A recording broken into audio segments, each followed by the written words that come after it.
Good day, folks. Today we are going to take a look at each of the problems on the review that I handed you, and we're going to check through those together. What I want you to do, the goal behind this activity, is I want you to do a problem, then play the video and check it to make sure you agree with me or that I agree with you. And then I want you to pause the video, go on and do the next question, and so on and so forth, all the way through each of the slides.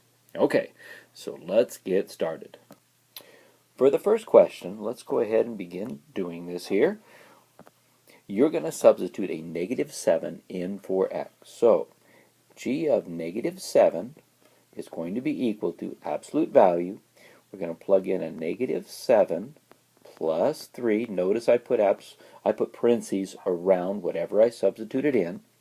Now here, absolute value of -7 plus 3, I'm going to add -7 plus 3, giving me -4 minus 6. Absolute value of -4 is a +4 minus 6, and then 4 minus 6 gives me a -2. So as a final answer, we have g of -7 equals -2.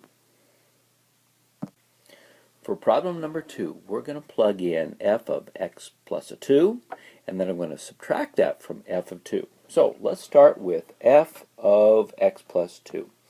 So f of x plus a 2 is equal to, you have x plus a 2, the quantity squared, minus 3x plus a 4.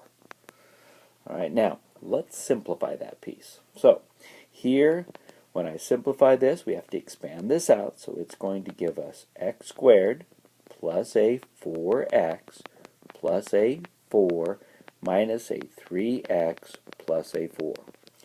Adding like terms, we have x squared plus 1x plus 8. Now I'm going to find what is f of 2.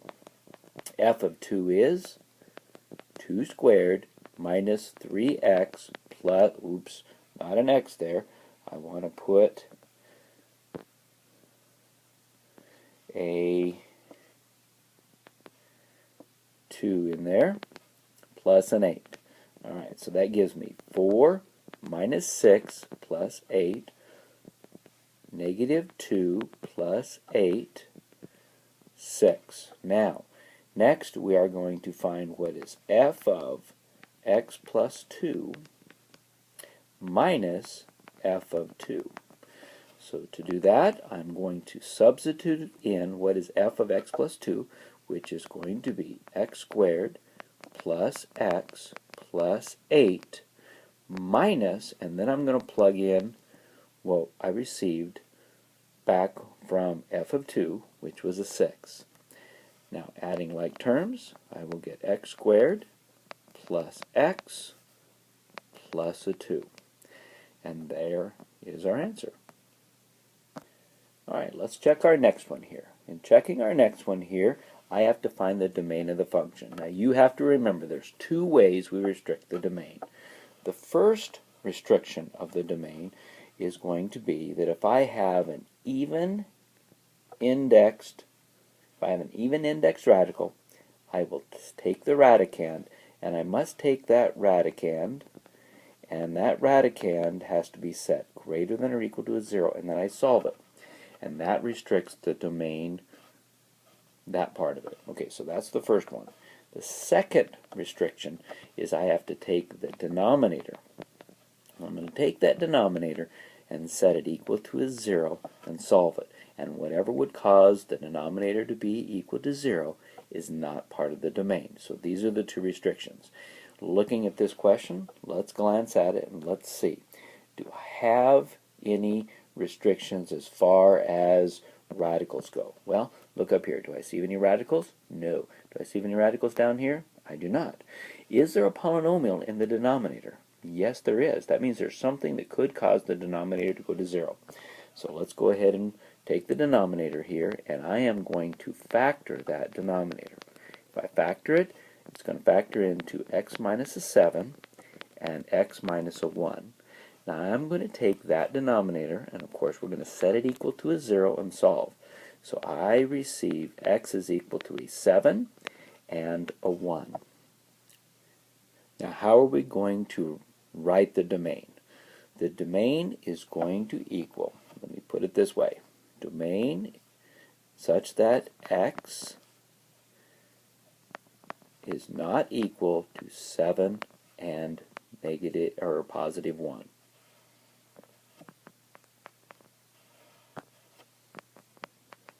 Okay, now another way you could have put it, it would have been negative infinity to 1, then put a union sign in there, then it's going to be 1 to 7, and then it's going to be 7 to infinity. Okay, so two ways you could have written that. For this problem, number 4, it says an open box is to be made from a rectangular piece of material, 9 by 12, and we are going to cut equal length pieces out of each corner, and each of those pieces is going to be x by x in dimension, and then we're going to fold it up along those edges. Okay, so let's draw a little picture of what it's asking us to do. So I have a piece of material which is 9 by 12. Okay, and then I see that we are going to cut corners out that are x by x, which means my length is not 12 anymore. It's going to be 12 minus 2x, and my width is not 9 anymore. It's going to be 9 minus 2x. So that tells me that my box is going to look something like this, and the dimensions of my box are going to be 12 minus 2x by 9 minus 2x by x. Now it says, write the volume V of the box as a function of x.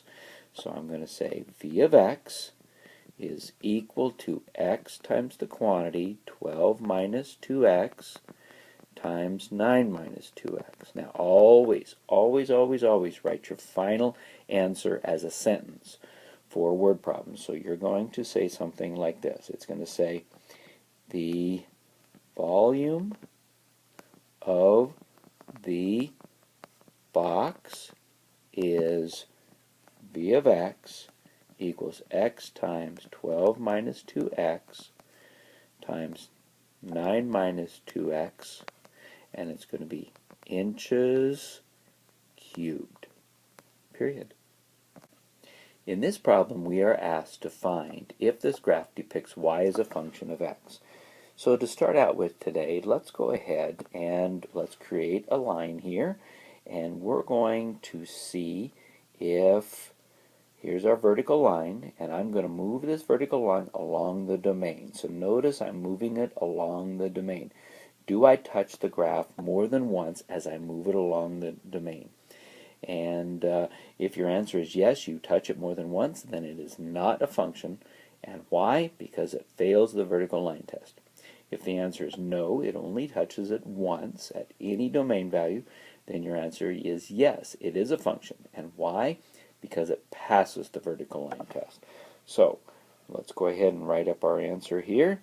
Is this a function? You're going to say yes, it is a function. Then why is it a function? So let's go ahead and answer that question. Why is it? You're going to say it passes the vertical line test, period. In this problem, you are asked to determine the intervals over which the function is increasing. Now, for this problem here, it's very important to determine the domain. We're going to work along the domain. Okay, now, notice here, the function increases as I move from left to right along the domain. My function goes up and then it stops at this point. So I see that my function is increasing from negative infinity to negative 2. So we're going to write that. So from it's going to increase from negative infinity to negative 2, and just always put parentheses. Okay, then I notice here from negative infinity over to about 1 it decreases. Okay, so I'm going to say it decreases from negative 2 to a positive 1, and then I see here as I go from 1 to infinity that it increases again. So I'm going to come over here and I'm going to put it increases from 1 to infinity. And you may ask yourself, what do I put in the middle between there? Well, you can just put a little and symbol, and that'll be good enough. Alright, for this problem here, we're asked to determine if the function is odd or even. Okay, so in doing this one, the first thing I want to do is I want to perform the test for y-axis symmetry, because if the function is symmetric to the y-axis, then that means it's an even function. So let's go ahead and let's start with the even here. So for even, I'm going to plug in negative x for x. So f of negative x is equal to 7 times negative x to the 5th minus 5 times negative x to the 3rd plus 11. Simplifying that, I see that it's going to be negative 7x to the 5th plus a 5x to the 3rd plus 11. Alright, therefore it changed and not symmetric to y-axes, thus not an even function. Period. Okay, now let's go ahead and test for odd axis symmetry. For odd axis symmetry, first thing I'm going to do is I'm going to plug in a y. I'm going to replace the f of x with a y because I want to perform the test for origin symmetry. So we have 7x to the 5th minus 5x to the 3rd plus 11. Replace negative y for y equals 7 times negative x minus 5 times negative x to the 3rd plus 11. Simplifying that, you get negative y is equal to a negative 7x to the 5th plus x to the 3rd plus 11. Now I'm going to divide everything by negative 1, and I will get y is equal to 7x to the 5th minus x to the 3rd. So far so good. It hasn't changed it. Oh, let's not forget that 5 there. It should have been a 5 right there. And then I see it's going to be minus 11, and at that point it changes it. So we're going to say, therefore, it changed, and it is not symmetric to the origin. Let me spell origin correctly here. Okay, so it's going to be origin, comma, thus it is not an odd function. Okay, so what does that mean? Well, that means in this case it's going to be neither odd nor even function, period. For this problem, it asks us to determine the open intervals in which the function is increasing, decreasing, and constant. Alright, so as we take a look at this one, we're walking along the domain here, and notice the function is increasing until I get right there. So that looks like a negative 2. Then I see from negative 2 to 0, the function decreases. And then from 0 to infinity, it will increase again. So let's write that. So it's going to decrease from, okay, we said it was going to be from negative 2 to 0. So negative 2 to 0. Alright, and it's going to increase from negative infinity to negative 2 And it also increases from 0 to infinity. And there it is.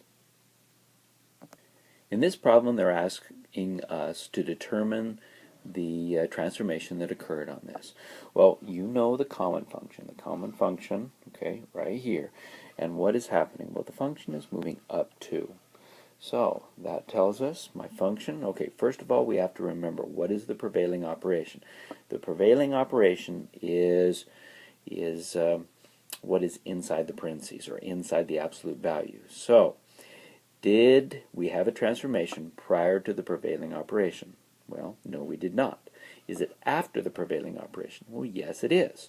Okay, so that means our function is going to be f of x is equal to the absolute value of x, and because it moved up 2, we put plus 2.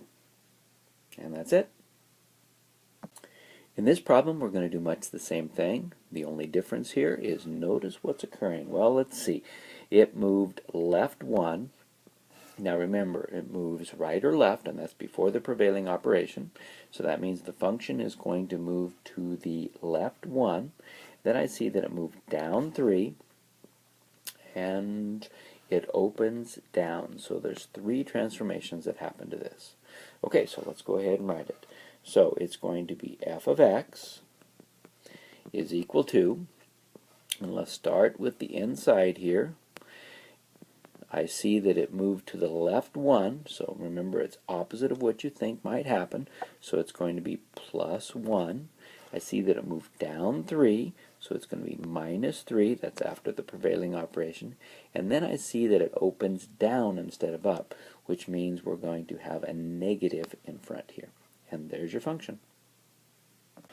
In this problem, we're asked to divide these two functions. So we have f over g of x is going to be equal to, we have the f function, which is on top, which is going to be 4x plus a 12.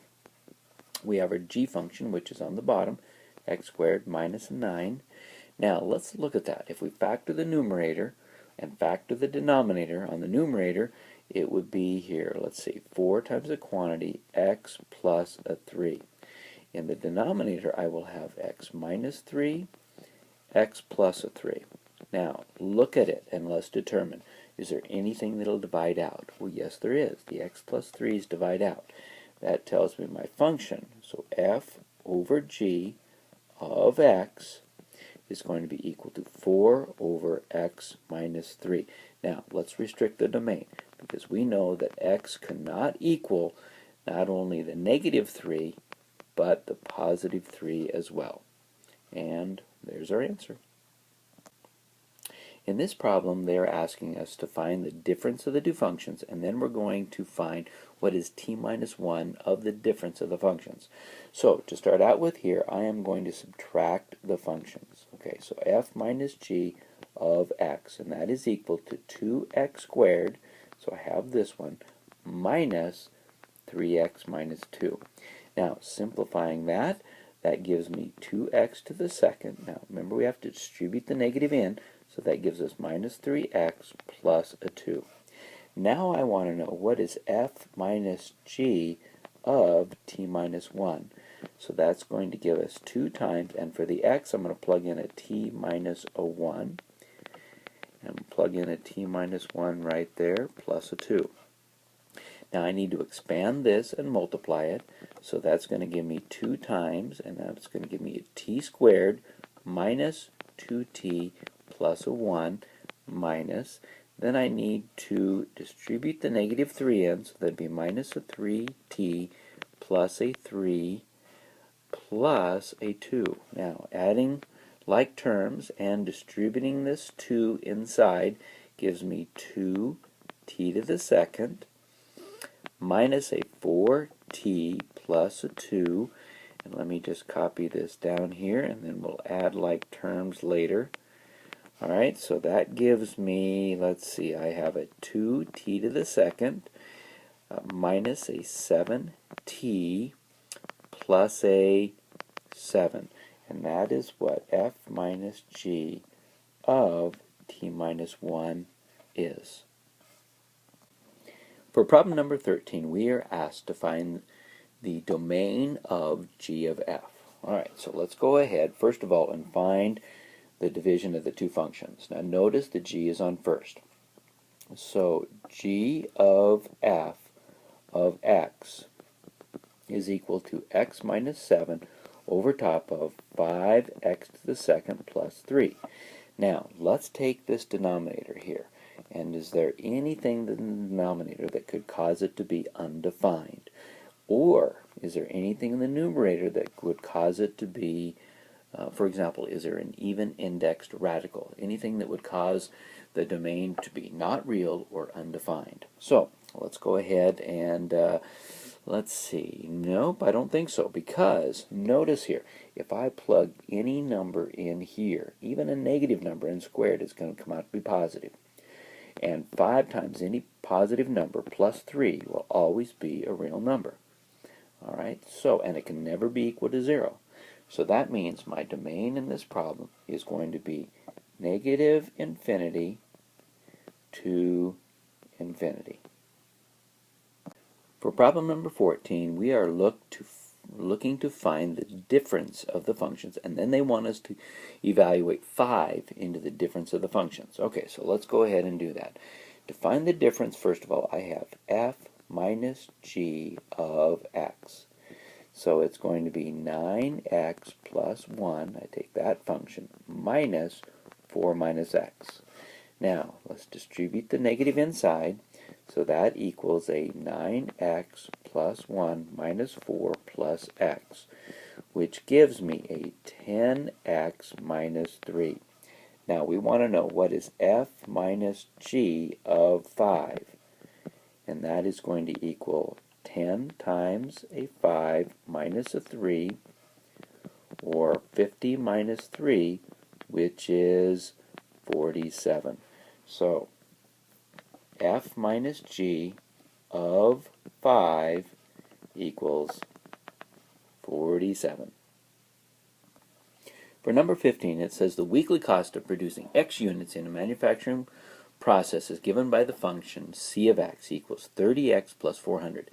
If the number of units produced in t hours is given by x of t equals 75x, find the composition of c and x of t. Alright, so this simply tells me here what I need to do is I'm going to take this t function, or this x of t function right here, this 75t, and I am going to plug it in for x into the other function. Alright, so let's go ahead and do that. So c of x of t is equal to 30, and I'm going to put a parenthesis there because I'm going to plug in 75t plus 400. Now our job is to simplify that. So 30 times 75 gives us 2,250t plus 400. Alright, now let's look back at the problem. Is there anything else it wants us to do? Nope, it just asked me to find the formula here. So my formula is going to be, you're going to write it as a sentence. So you will say the weekly cost formula for producing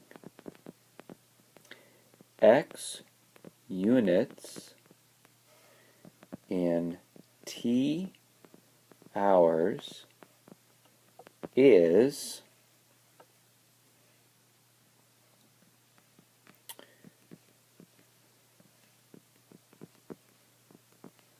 $2,250t plus 400. And there you go. In number 16, it asks us to find the inverse of the function. In order to find the inverse of the function, first of all, let's, I'm going to walk through this in steps. So step number 1, I need to replace replace f of x with y. So let's do that. So y equals 1 over 7x minus 2. Step 2. Step 2, I need to interchange x and y. So let's do that. So I'm going to have x is equal to 1 over 7y minus a 2. Okay, step number 3. I need to solve for y. Alright, so solving for y, I am going to realize that there's a 1 underneath here, and I'm going to cross multiply there.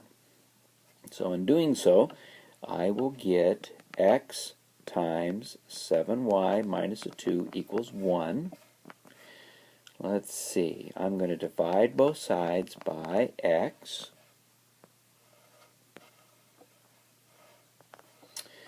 Then I will get 7y minus 2 equals 1 over x. I'm going to add 2 to both sides. So I have 7y is equal to 1 over x plus 2. Then I'm going to multiply everything by 1 over 7 or divide by 7, either way you want to do it. I'm going to multiply everything by 1 over 7. And I will get y is equal to 1 over 7x plus 2 over 7.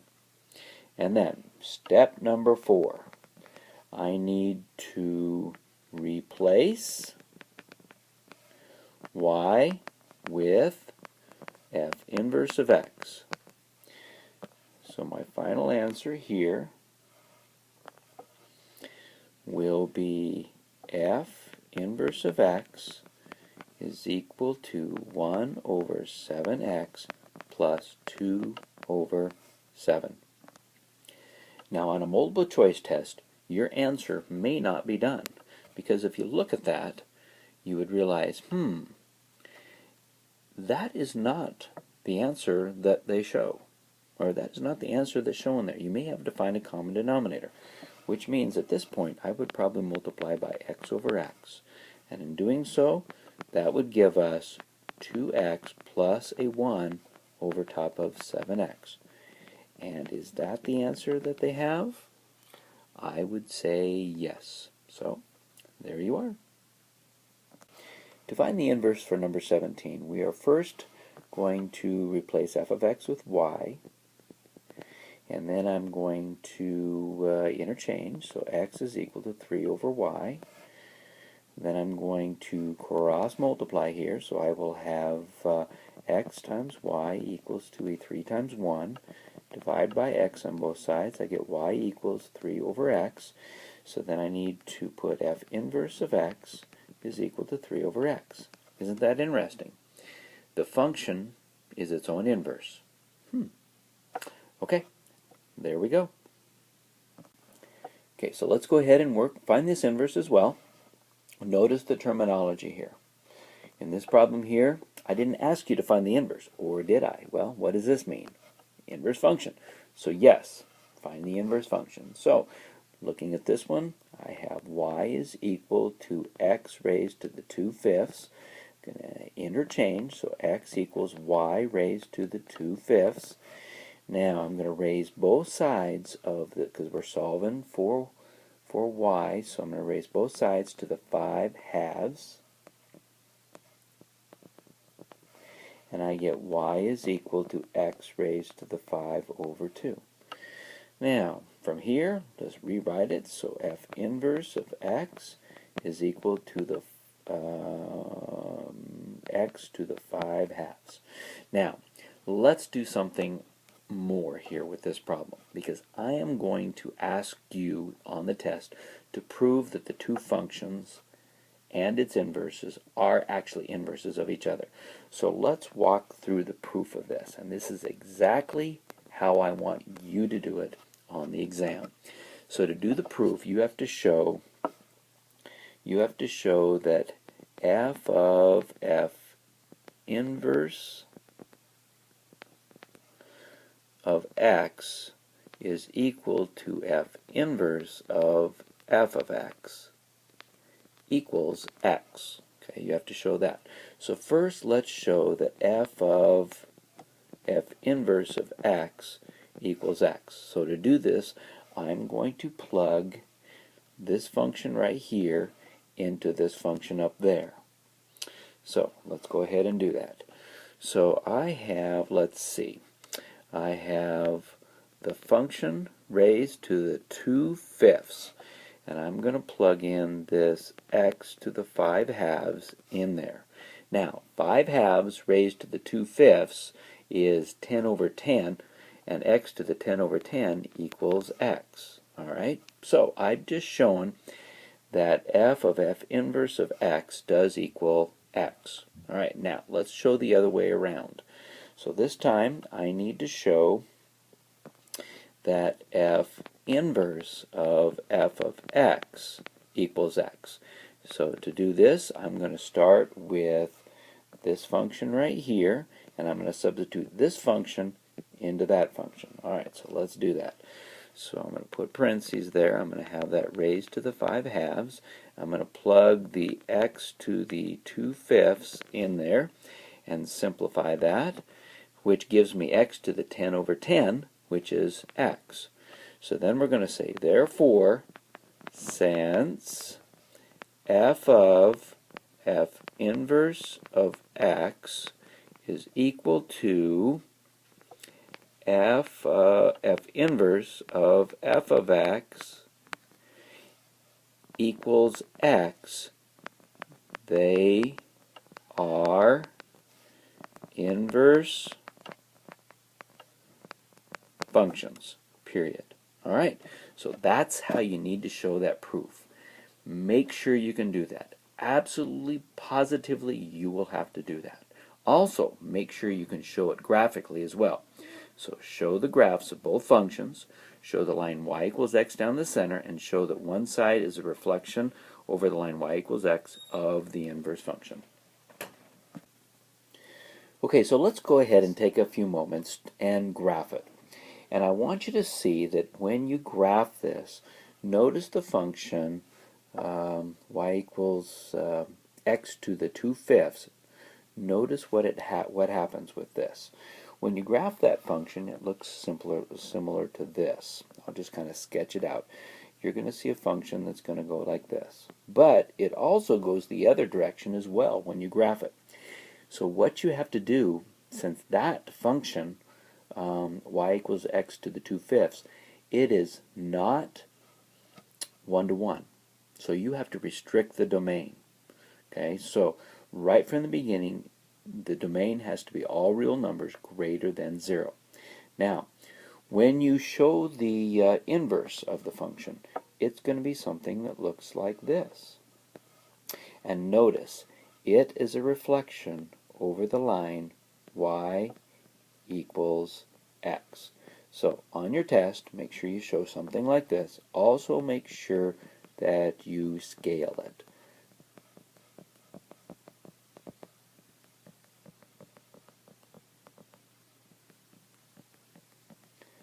Okay, so your graph should look something like this. So let's summate a little bit about what you're going to see for this question. And this is a major part of the exam. First thing you're going to need to do is you're going to need to find the inverse function, just like I did here, and be able to show it. Secondly, you need to be able to show the algebraic proof of the function and its inverse, proving that they are inverse functions. And thirdly, you need to restrict the domain. Notice the domain had to be the real numbers greater than or equal to 0. So show the restriction and show the graph of the function and the inverse function, and also draw the line y equals x and scale it just like this. So this is what you will need to produce for me on the exam. Alright, so let's get to the last couple questions here. In this problem, it asks us to find the inverse again. So let's go ahead and do this. Now, look at it carefully. Does this function have an inverse according to the way it sets, or do we need to restrict it? Well, it's a square root function. Therefore, We do not need to restrict it. So let's go ahead and just show this. So I'm going to replace y with f of x. So y is equal to the square root of 6x minus a 5. Now let's interchange. So x is equal to the square root of 6y minus a 5. Now we're going to solve it. So in solve it, I am going to square both sides, and that gives me x squared is equal to 6y minus a 5. Now from here we're going to add 5 to both sides, so I will get an x squared plus a 5 equals a 6y. Now I need to divide both sides by 6, so I will get, and I'm going to go ahead and flip this around as well, so I get y is equal to x squared plus a 5 over top of a 6. Alright, now, looking at that, maybe I probably would, let's go ahead and write it as the inverse function here. So the inverse function of f is equal to, I'm going to factor out that 1/6. So it's going to be 1/6 times the quantity x squared plus a 5. Now, I want you to notice something here. This is a quadratic function. It is a square function. That means it's a parabola. It looks like a U. And tell me about parabolas. They are not one-to-one. So what does that tell me right here? Well, that tells me I need to restrict the domain. So that means my x has to be greater than or equal to my 0. So if you have a little trouble seeing that, go ahead and just use your graphing utility to help you see it. Okay. If not, you can just kind of, sketch it out. Just realize there's nothing before the prevailing operation. You see it moves up 5, so that means the graph is going to start up here at a 5 right here, and it's going to go up like this. I see it's 1/6, so it's going to be fairly wide. So the restriction of this function is just going to be all real numbers greater than or equal to 0. All right, let's go on to the very last question. In this problem, we're asked to find the inverse of the f function, and then the inverse of the g function, and then find the composition of the f inverse and the g inverse function. So, let's go ahead and try, first of all, to find the inverse of the f function. So the inverse of the f function here, I'm going to replace y with f of x. So y is equal to 2 minus an x. We're going to interchange. So x equals 2 minus y. Solving there, I'm going to add the y and subtract the x. So I end up getting y is equal to, say, 2 minus an x. Alright, so here is the inverse of my f function. Alright, next, let's find the inverse of the g function. So again, I'm going to replace g of x with y. So x to the 5th, interchange, so x is equal y to the 5th. And now I'm going to need I can either take the 5th root of both sides, or I can raise it to the 5th power. I think I'm going to raise it to the 5th power. So here I'm going to take both sides to the 1 over 5. And let me swap this around as I go, so I get y is equal to x to the 1/5. Alright, so my g inverse of x is equal to x to the 1/5. Now, let's find what my f inverse of my g inverse function is. So the composition of these two functions. So I'm going to plug in my g inverse function into my f inverse function. So it's going to be 2 minus, I'm going to put a large parenthesis like that, and I'm going to substitute this right in there. So that's x to the 1/5, and that gives me 2 minus x to the 1/5. And that is my composition of these two functions. Okay, now let's look to see if there's anything else we need to do. No? Is there any restriction that I need to do? Well, it's a 5th root. Nope, I think I'm okay. Alright, so there you go.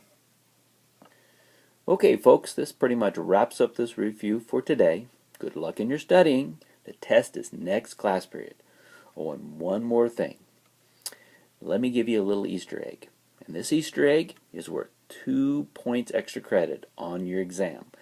All you need to do is send me an email. My email address, cliffordfrench@usd475.org. Now, in that email, I want you to give me some feedback on the activity that we just completed. Was it useful? If you found it was not useful, give me some ways that I can make it more useful for you. Oh, and one more thing. Shh, don't tell anybody about this Easter egg. This Easter egg is for those students who did the review. Okay, folks, see you in class.